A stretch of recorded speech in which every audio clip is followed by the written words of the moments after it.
Je crois qu'il est temps de rétablir certaines petites choses sur les gilets jaunes. Je vais en remettre une couche, bien sûr, mais là, la vidéo que je vais vous montrer, ou du moins les petites séquences que je vais vous montrer, sont extraits d'une vidéo qui vient du journal Le Point. Et il est temps, évidemment, que nous fassions un petit point sur la mentalité de certains gilets jaunes, qui, je pense, méritent clairement d'être montrés au grand public. Il y en a beaucoup qui avaient l'air de penser que je faisais des vidéos comme ça, juste pour le buzz, etc. Mais là, je tiens quand même une preuve. Donc, pour quelques petits indices, il y a des gamins, voilà, ni plus ni moins des gamins. Plein d'hypocrites aussi. On va pas non plus changer de thème là-dessus. Et puis, oh, je vous dis rien, je vous laisse vérifier. Allez, c'est parti. Alors, pour la première séquence que je vais vous montrer, ce sont purement et simplement des personnes qui ont l'air de traiter les gilets jaunes qui veulent parler à une ministre de ce qu'ils sont vraiment. En fait, je vous donne pas le mot tout de suite, je vous laisse ces gens le dire. Écoutez. Maintenant, vous allez sentir toute la puissance du courage du gilet jaune qui se respecte ou ni plus ni moins qui se méprise. Parce qu'en fait, quand vous l'avez vu dans la première séquence, les gilets jaunes qui sont en train d'essayer de négocier avec des représentants de l'État sont des collabos. Le petit rappel historique, les collabos sont des personnes qui ont collaboré avec l'État, mais l'État fasciste. Je rappelle que le mouvement de la République en marche est de centre droit, et que les collabos sont de l'extrême droite, donc du parti de Marine Le Pen, qui, au passage, avait soutenu les Gilets jaunes. Je sais pas, il y a un petit problème quelque part, je sais pas pourquoi. Mais là, vous allez sentir toute la... Je sais pas, le manque de courage du gilet jaune qui se méprise.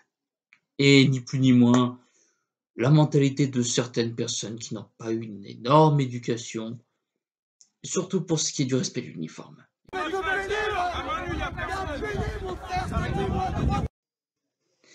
Là, pour celui-ci, j'aurais presque envie de dire « Ah, que de la gueule !»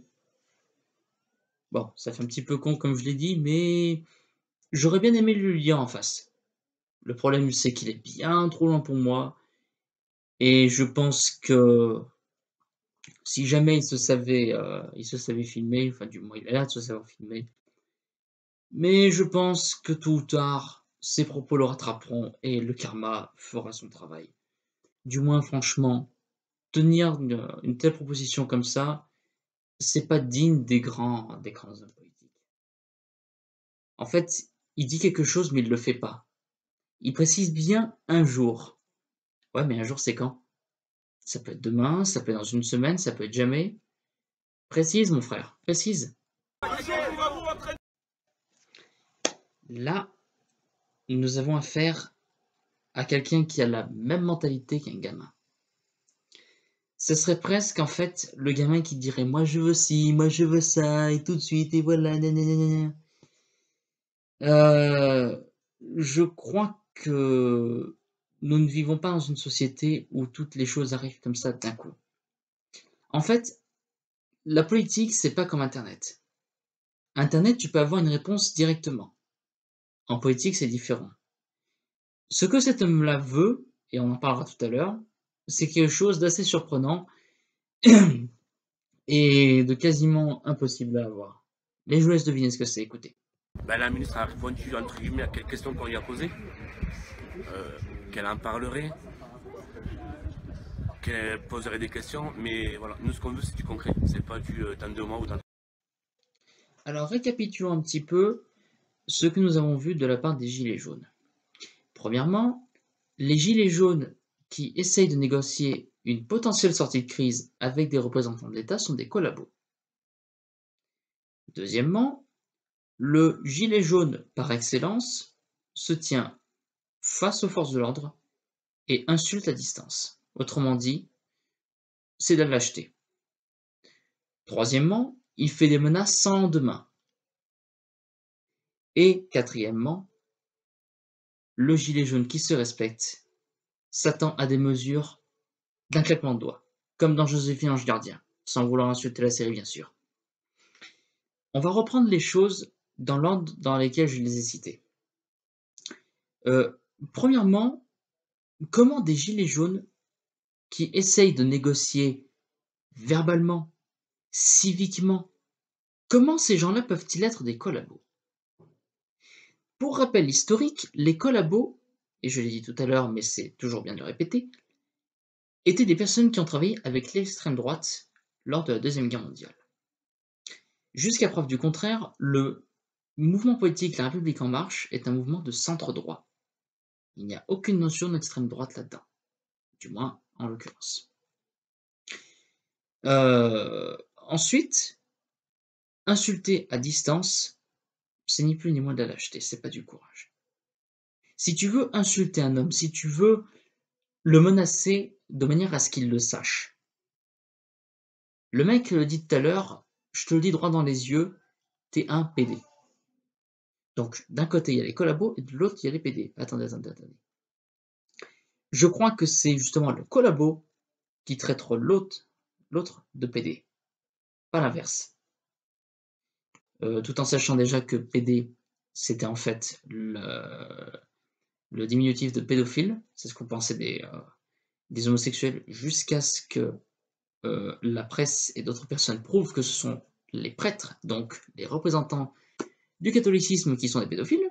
Donc, je pense que jusque-là, on a le droit de changer un petit peu la base de camp. Ensuite, où en suis-je? Ah oui, le gilet jaune qui dit un jour on va vous rentrer dedans. Jusqu'à preuve du contraire, ce sont les représentants du peuple, donc ce que j'appelle moi le vrai peuple, qui vous ont rentré dedans. Tout en sachant quand même que vous vous mettez en travers de la route des gens. Donc vous nous donnez une raison supplémentaire, si ce n'est évidente, de vous rouler dessus.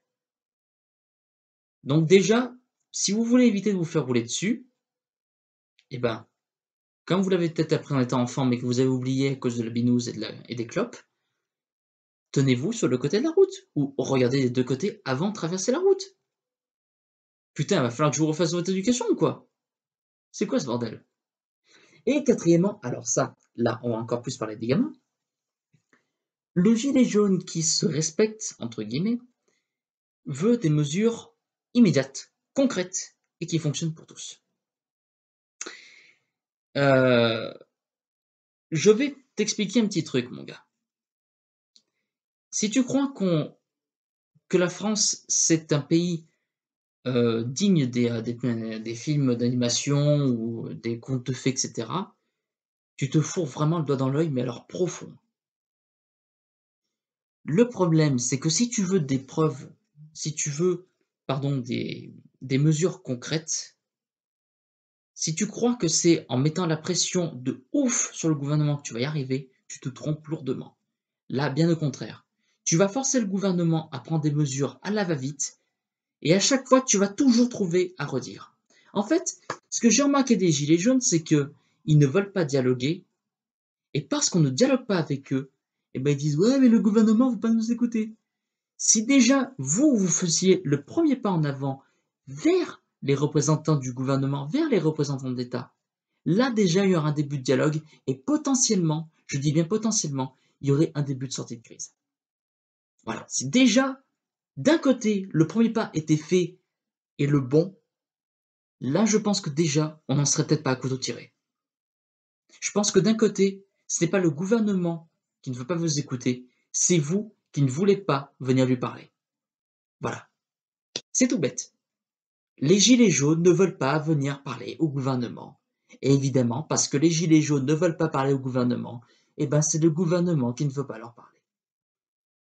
Mais nique la logique, j'ai envie de dire, merde. C'est pas ça le truc. Donc, pour résumer plus sérieusement, en tant que simple citoyen qui veut vivre normalement, comme avant la crise des gilets jaunes, si déjà vous ne faites pas l'effort d'aller voir votre maire, votre député, si déjà en plus, et j'ai failli oublier, et ça c'est peut-être le plus important, Si vous ne savez pas sur quel pied danser, on n'y arrivera pas.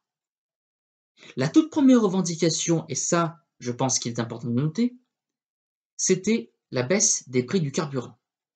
Ça, c'était le truc qui a déclenché le mouvement.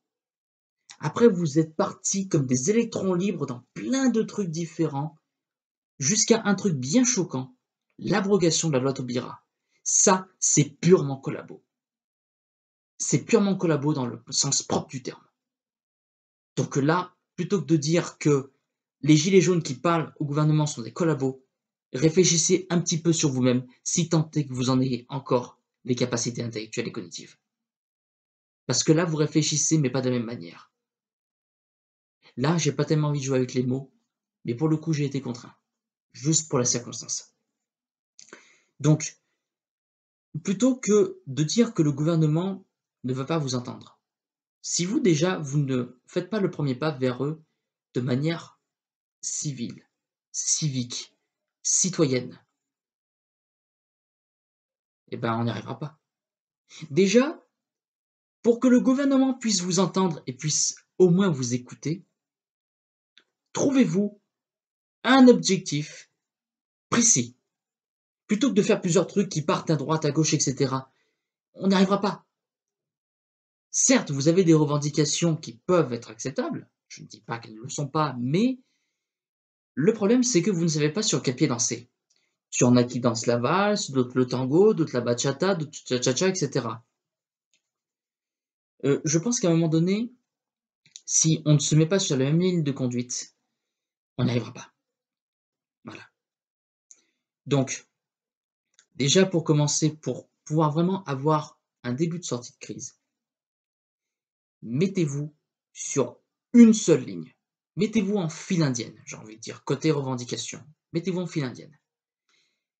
Osez aller parler de manière calme aux élus, aux élus de votre ville, votre maire, votre préfet, votre député, peu importe, mais allez-y dans le calme. Parce qu'évidemment, si vous y allez en mode bourrin, pas étonnant que les forces de l'ordre vous tombent dessus. J'ai parlé récemment à une connaissance qui va peut-être se reconnaître, mais je ne vais pas citer son nom parce que je ne veux pas qu'elle ait de problème. Une connaissance qui soutient le mouvement des Gilets jaunes, alors que cette personne en question, dont je tairai toujours le nom, boit beaucoup de binouze et fume des clopes. Alors déjà, si ce ne sont pas les carburants qui sont taxés, ce sont les cigarettes, donc le tabac. Oui, le tabac est taxé. L'alcool aussi, si j'ai bonne mémoire. Donc déjà, si vous commenciez par réduire votre consommation de clopes et d'alcool, déjà, vous dépenseriez moins de sous pour des trucs complètement inutiles qui vous détruisent la santé et qui détruisent votre portefeuille. Je pense que déjà, si on commençait dans ce sens-là aussi, ça irait très bien pour votre porte-monnaie et pour votre pouvoir d'achat dont vous parlez tant. Voilà. Je pense que si vous ne faites pas d'effort de votre côté, il n'y aura pas d'effort des deux côtés. Il faut qu'il y en ait un qui fasse le premier pas, et c'est certainement pas le gouvernement, c'est vous qui le ferez. Si tant est que vous ayez les couilles, la motivation et les hommes et le temps suffisants pour le faire. Voilà, c'est ça la recette. Courage, motivation, moyens humains et temps. Et pour certains moyens financiers si jamais il y a besoin. La vidéo est un petit peu longue, mais je pourrais faire une vidéo complète rien qu'en parlant de ça.